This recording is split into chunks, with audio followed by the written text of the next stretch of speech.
Welcome back for another video. Last game it was an eventful one, wasn't it? Palmer injured, suddenly no one's keeping clean sheets anymore, and I've activated my wildcard for gameweek 6. So let's run through some of the takeaways from the most recent games that we can take into gameweek 6. And I'll run you through the wildcard team in a minute as well. Liverpool 2, Everton 1. It'd been several years since Everton last scored at Anfield in the league, and it was Garner that scored it, the second oldest scorer for Everton in a Merseyside derby ever. It was a lovely assist from Ndai as well, who very unselfishly laid it back first time for him inside the box. Gravenberch and Ekitike scoring Liverpool's. The first one assisted by Salah, but that was ultimately it for Salah that match. Is he doing enough to justify 14.5 million? He's on 30 points now, which is the second fewest points he's ever had after 5 games. In 2018-19 he had one fewer point after 5 game weeks. Unsurprisingly, with such a tasty fixture for City next, home to Burnley, and of course Brentford away and Everton home, there is a lot of chatter about making that switch using 2 transfers. I'd even be tempted for a -4 honestly if you've just got 1 transfer. Are any of you looking to make that switch, or are you going to back Salah to come good still? Of course, another strategy is you could free hit in gameweek 6 and you take Salah out for 1 week and then you get him back. That looks really good for gameweek 6. And you can have some fun with some picks like, Foden, etc.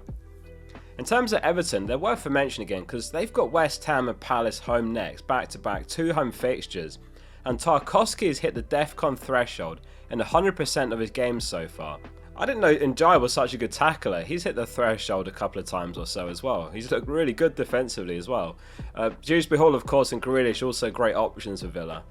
Grealish can't play against City in gameweek 8. That's something to keep in mind. I think if I was going to rank them best to worst, I think I'd go and die Dewsbury Hall and then Grealish right now. Unless you've got good cover for Grealish in gameweek 8. But yeah, we're also talking about different price points there, of course. Loads of defensive contributions this match. Konate, Van Dijk, Tarkowski and Ndai, all among those that got them. By the way, literally just today we've added a bonus toggle on the defensive contributions widget. So basically you can view everything live in one place during games. There's also an XG toggle there. Install the FPL Focal app to check it out. There's a link below for that, or just search in the app stores. Or go to fpl.page to use it in your browser. Brighton 2, Spurs 2. Brilliant goal from Minte, dribbling from the halfway line before rounding Vicario for an open net. And then Ayari with a knuckleball from outside the box. I think Vicario should have done better to stop that one really, but it was a good strike.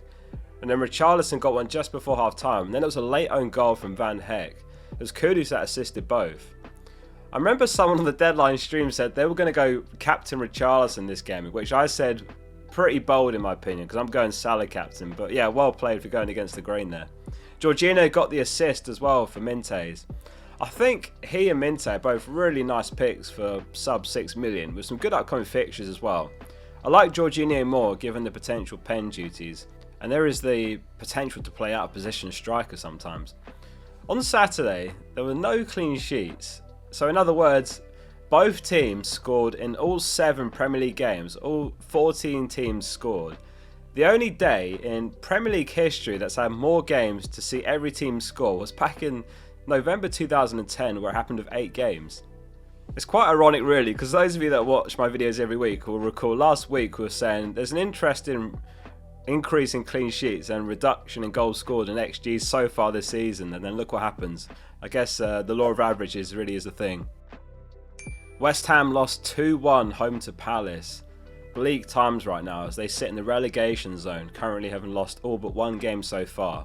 Juve had a decent game, and that was about it for West Ham really. He got the assist off a corner, which Bowen scored.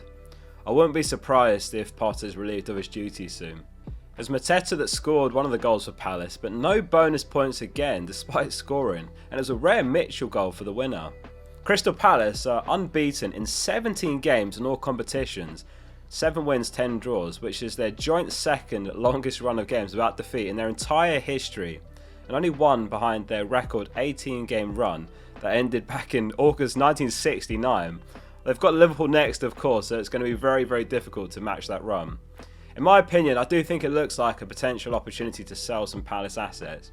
I mean, mainly the mids and strikers. They've got Europe coming up, plus, as I say, they've got Liverpool next, and then they've got Everton, Bournemouth and Arsenal.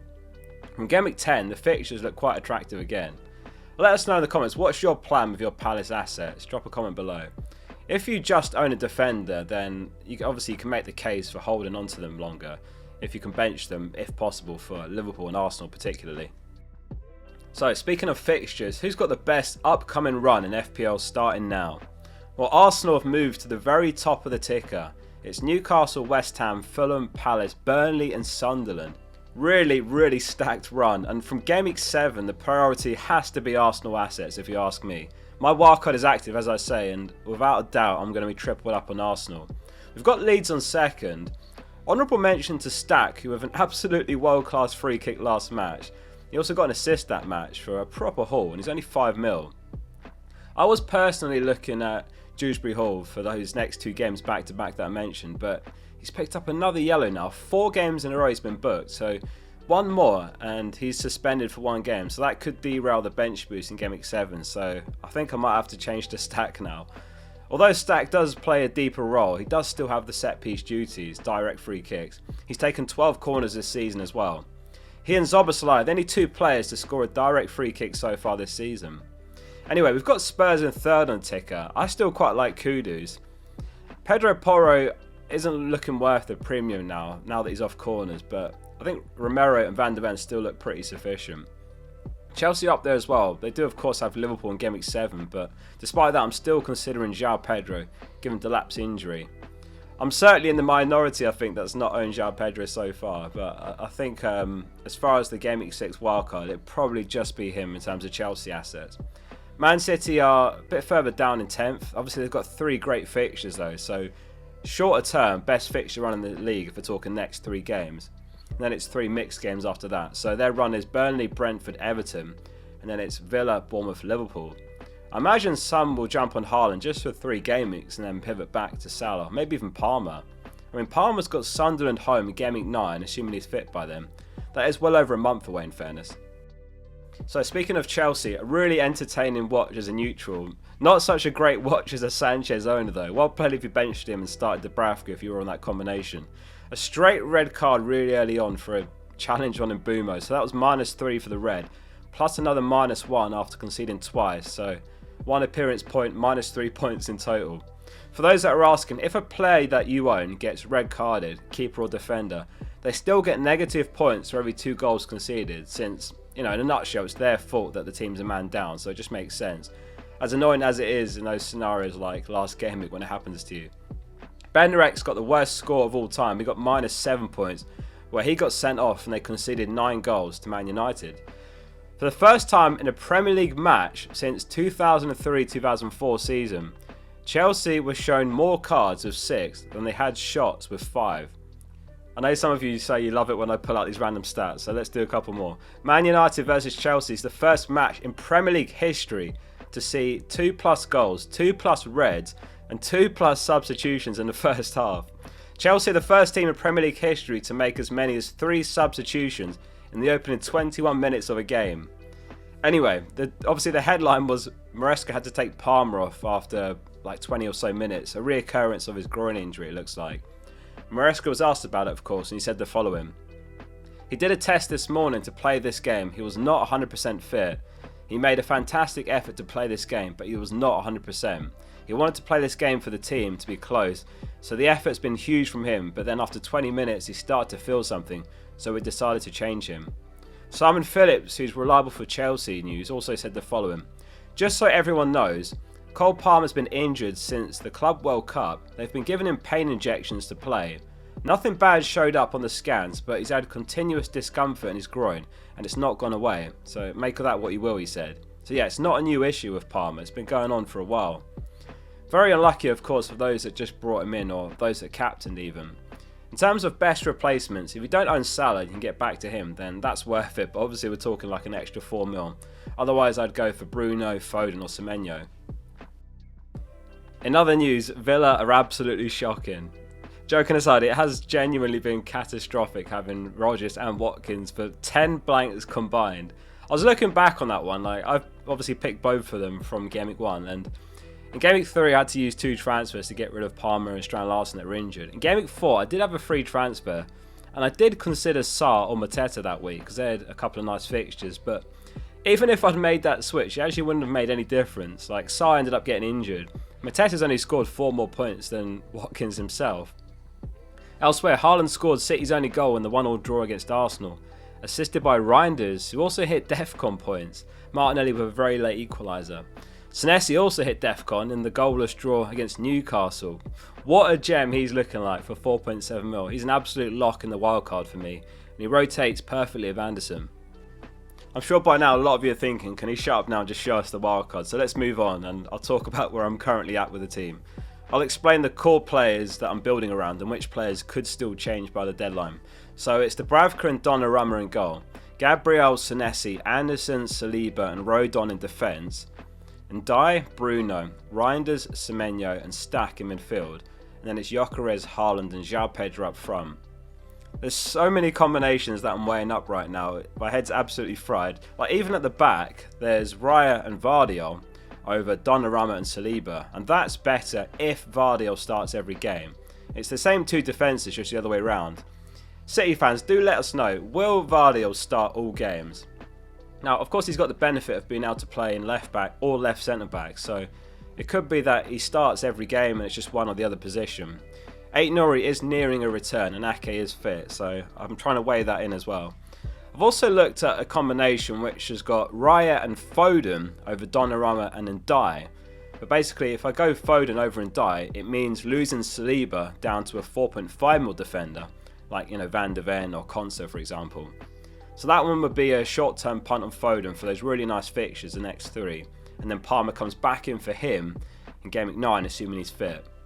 That one I think's got more upside if Foden hits form the next few game weeks, game week 6 to 8. But then I'd have no City defence coverage where I feel like there's pretty good clean sheet potential coming up. Donnarumma is obviously a better keeper than Ederson in terms of shot stopping. Like historically, Ederson's always performed really badly for XG prevented. Like a good keeper finishes a season with positive XG prevented, and Ederson often finishes on the negative. XG prevented is basically a measurement of expected goals on target minus actual goals conceded. So it's quite a good indicator of a goalkeeper's quality in terms of shot stopping. And he did have that tendency to concede in games that City otherwise have been winning comfortably, like low XG shots, those 4-1 type games, which made him a very frustrating pick and goal. I bet those of you that have watched my channel for many years will know the absolute nightmares I've had year on year of Ederson, so at least I'm safe from that. I have a feeling Donnarumma could be a different story, so I'm trying to think with a really long-term view on the wildcard. Like whoever I go for in goal on my wildcard, I'm probably carrying all the way until the second wildcard. So that could be like, 15, 20 game weeks away. So yeah, Donnarumma, Gabriel and Saliba, I think has potential to be 3 staple picks long term from game week 6. I've not seen him in many drafts though. Are any of you considering him? So the core players are Gabriel, Senesi, Anderson, Bruno, Reinders, Semenyo, Stack, Gyökeres, Haaland and João Pedro. So basically most of the team does feel quite settled and it's just a few positions left to decide. What's very, very important to me is having a robust wildcard. I know Palmer's started the season poorly because of the injuries, but Sunderland home is on the 24th of October. That's over a month away. If he comes back from the international break and he plays against Forest the week before, then I'm very much considering bringing him in for that Sunderland game, and probably captain even. Or alternatively, what's my plan to get back to Salah if need be? I've got to make sure it's a robust wildcard, and I've got to make sure all the potential paths are covered so I don't get cornered with my team. I have looked at a Salah and Haaland draft as well, but I just can't find a well-balanced team that I'm happy with, so it's one or the other for me. So what's the benefits of the Wildcard 6? Well, one of them is obviously you get triple City in before Burnley home. You can sell your Liverpool players before some tricky fixtures. You can get rid of some deadwood. I've got a few players in my team like Rodgers, Watkins that have been pretty shocking overall, haven't they? You can get in a few defensive contribution players like Tarkowski, Anderson, Senesi. You can buy players like Bruno Semenyo that you might not have. Obviously there's the price changes as well. I activated it and Murillo and Gue dropped in price, so it could end up something like a 0.5 mil swing by the next deadline. And of course I'm on 3 free transfers, so the plan is to keep rolling after the wildcard if I can and get up to 4 or 5 transfers. So yeah, I weighed everything up. I was really up late last night trying to decide whether to activate it. I just think it makes sense. So the wildcard is active and I'll bench boost in game week 7. Lots to think about still, and thank you very much for watching all this way into the video. Make sure you're subscribed. Of course, my team selection video, my wildcard team, will be out on Wednesday.